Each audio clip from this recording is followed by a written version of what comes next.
Vamos lá. Alguma dúvida sobre estupro de vulnerável, pessoal? Alguém tem alguma coisa aí para algum é,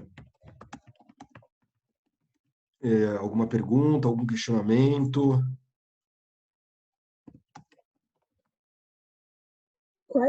Eu não consegui entender direito porque tinha falhado.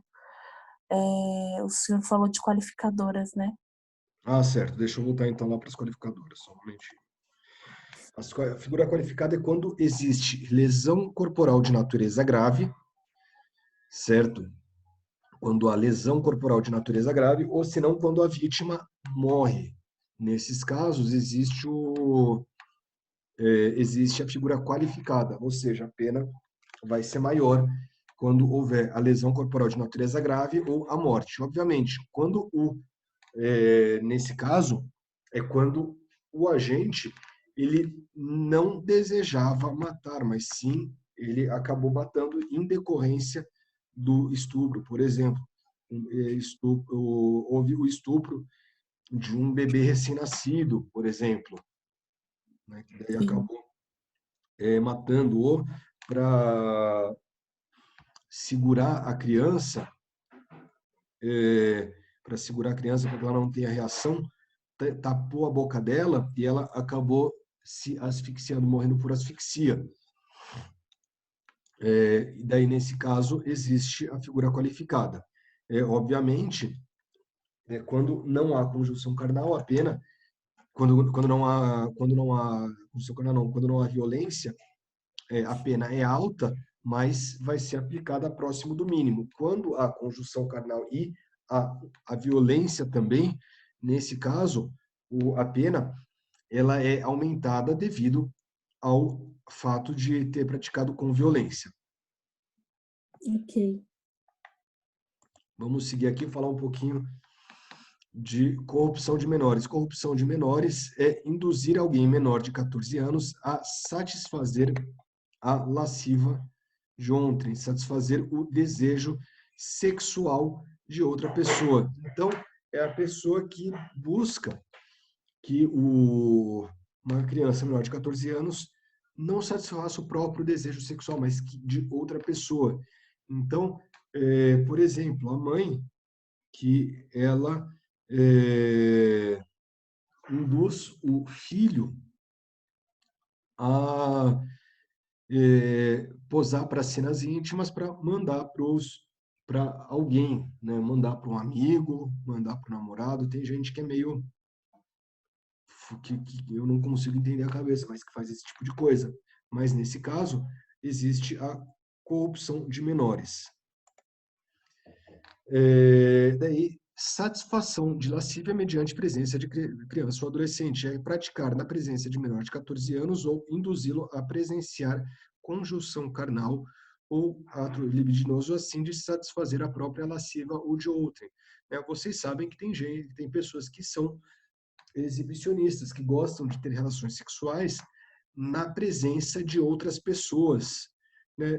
Isso, apesar de poder parecer estranho para algumas pessoas, não tem problema nenhum, não é nenhum tipo de ilícito. Agora, se a pessoa faz isso na frente de alguma criança, né, alguma pessoa menor de 14 anos, aí sim há um problema, porque o que existe porque é um crime contra essa criança, contra a liberdade sexual. A criança ela não vai conseguir entender muito bem o que está acontecendo, vai tratar aquilo lá como algo normal, né? Uma perversão sexual e nesse caso a criança ela não participa do ato sexual, mas ela assiste o ato sexual, porque os, os participantes ou um dos participantes acaba tendo prazer sexual com a criança assistindo. Vamos lá. Favorecimento da prostituição ou de outra forma exploração de sexual de criança ou adolescente ou de vulnerável. Submeter ou induzir ou atrair à prostituição ou a outra forma de exploração sexual alguém menor de 18 anos ou que, por enfermidade ou deficiência mental, não têm o discernimento necessário para a prática do ato, facilitar-lhe ou impedir que a abandone. Então, vocês sabem que a pessoa que muitas vezes existe o induzimento, né, existe o recrutamento de menores de 18 anos para a exploração sexual. Então, é, casas de prostituição, bares, ou agentes, né, rufiões, acabam buscando crianças e adolescentes para que elas pratiquem a prostituição.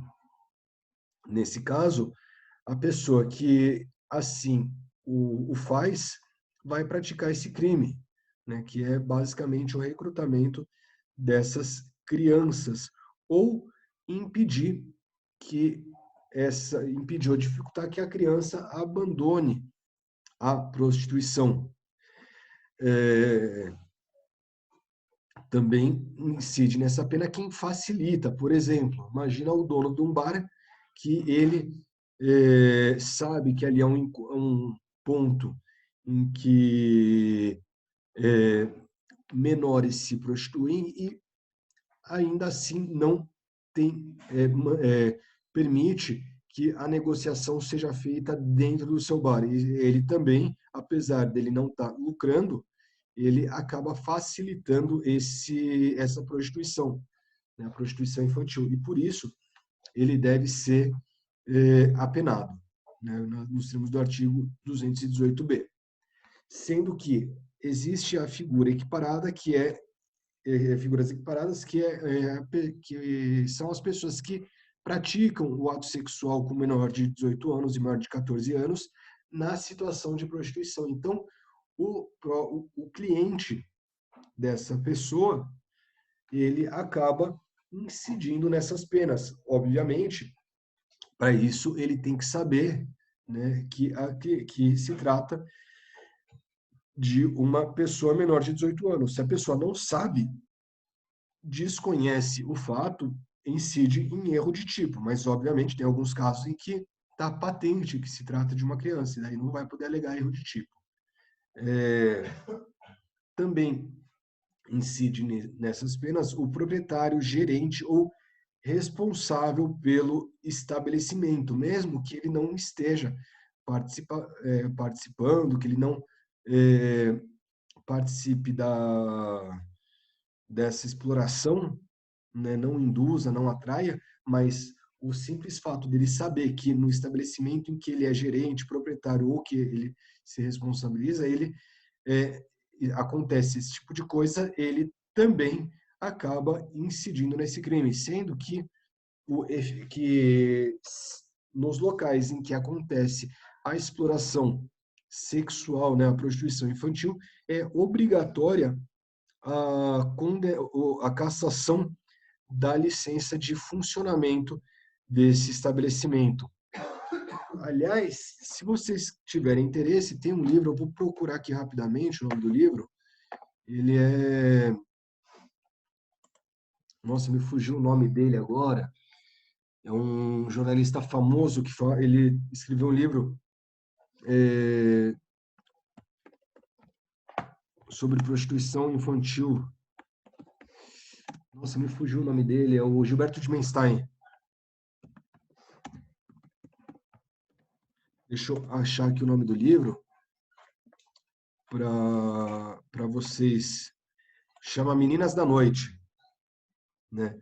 O livro chama Meninas da Noite. É um livro que ele trata uma literatura jornalística em que o Gilberto Dimenstein ele conta a história de diversas crianças e adolescentes que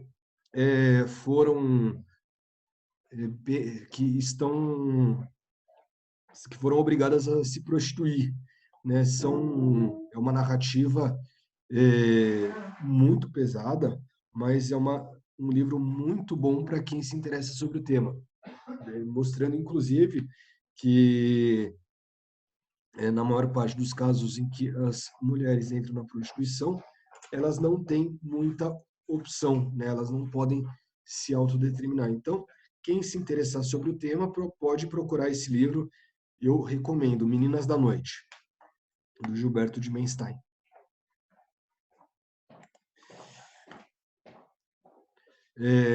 Seguindo, divulgação de cena de estupro ou de cena de estupro, de vulnerável, cena de sexo ou pornografia. Também é mais um artigo novo que acabou entrando em 2018, né, com diversas mudanças com as diversas mudanças, né? Na verdade, aqui trata muito do pornô de vingança, aquele ex-namorado que divulga cenas de sexo para atingir a vítima, para atingir a sua ex-namorada, a sua ex-esposa.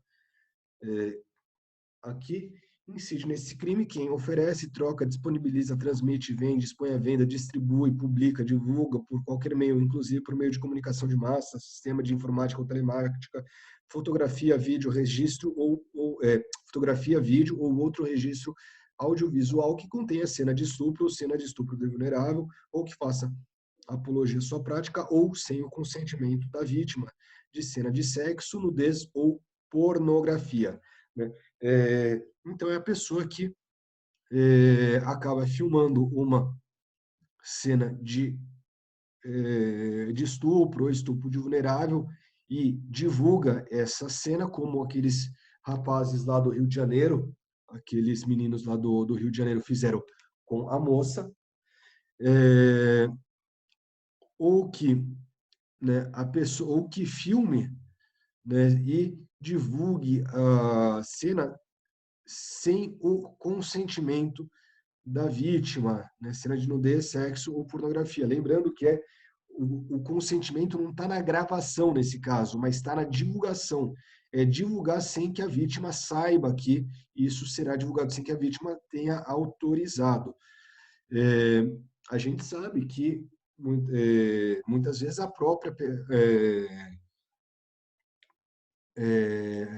o marido, o ex-marido, o ex-namorado, ou até um parceiro, acabe divulgando uma cena de sexo para atingir aquela vítima, para atingir aquela pessoa e causar constrangimento, né? E acaba causando uma série de constrangimentos. Se a pessoa divulga isso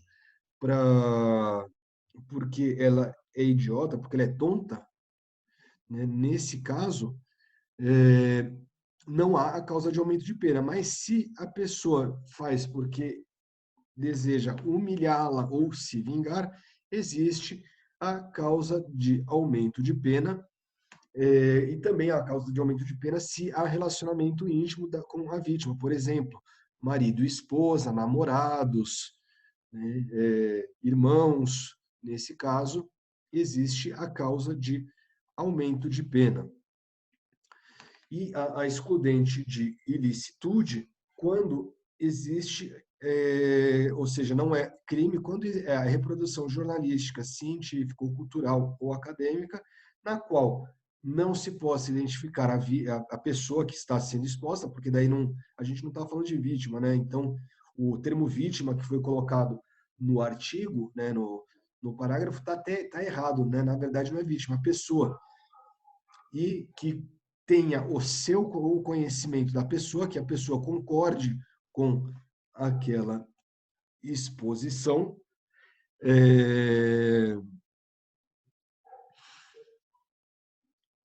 e que ela seja maior de 18 anos. Então, se o objetivo é uma reprodução científica, jornalística, cultural ou acadêmica, que a pessoa não seja identificada, tenha o seu consentimento, e a vítima seja maior de 18 anos, é possível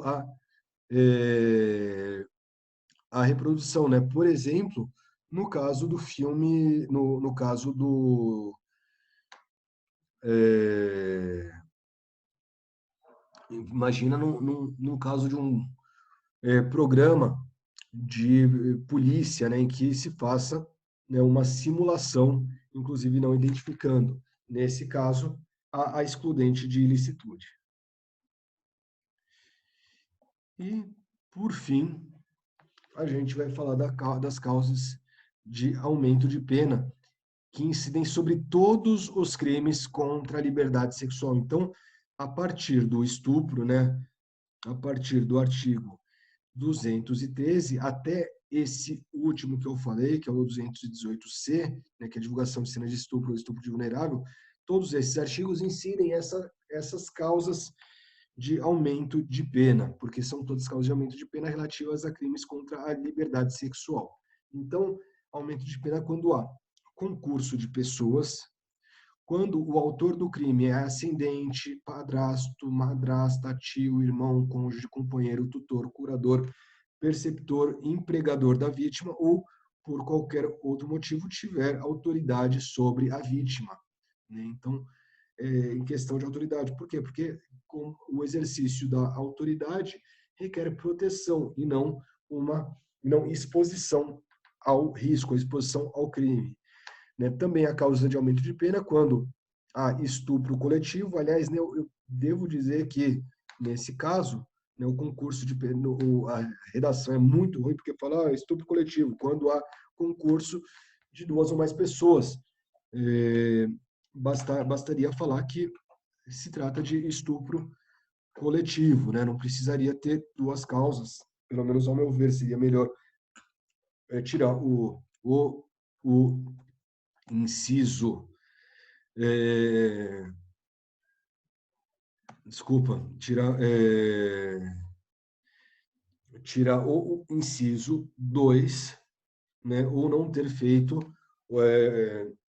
ou ter feito o aumento de pena mais grave nesse caso, tá certo? No caso de estupro coletivo.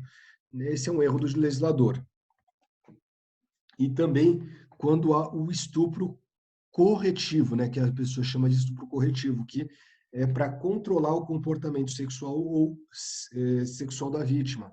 Isso daí, infelizmente, é muito comum ainda, era mais comum, mas é muito comum ainda, e que em que as pessoas elas estupram, obrigam a pessoa a ter relações sexuais sem o consentimento dela, para que ela modifique a orientação sexual. Então, por exemplo, uma mulher que ela seja lésbica, as pessoas estupram para falando, olha, você deve, você é lésbica porque nunca foi, né, nunca teve um parceiro à altura. Então a gente vai te mostrar o que é bom, né?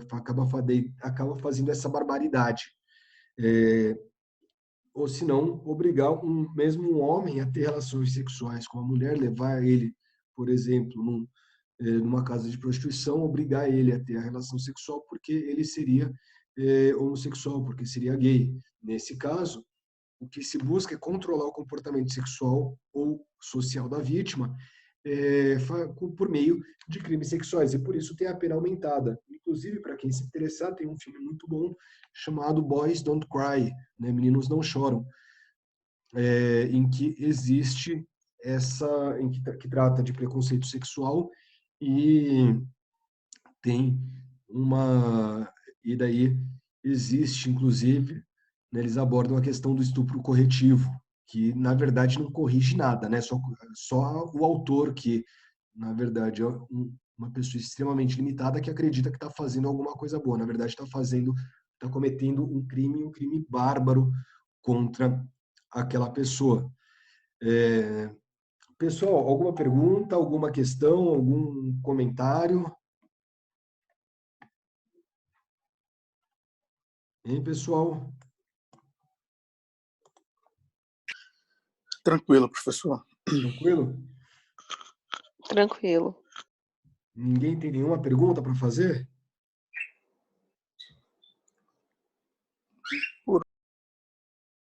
Tá claro, professor. Oi? Tá claro. Claro, ainda bem. Pessoal, se ninguém tem nenhuma pergunta, então vou encerrar a aula, tá certo? Tá bom, professor. Obrigada, viu? Nada, que é isso. Vocês viram que eu já lancei as notas, né? Sim. Sim. Ah, maravilha. Beleza, pessoal. Qualquer coisa, eu estou à disposição, né? Se surgir alguma dúvida, vocês sabem que eu estou à disposição mesmo pelas redes sociais, aí, WhatsApp, pelo e-mail e também na próxima aula. Pessoal, um abraço. Tá bom, obrigada. Um abraço, tchau, tchau.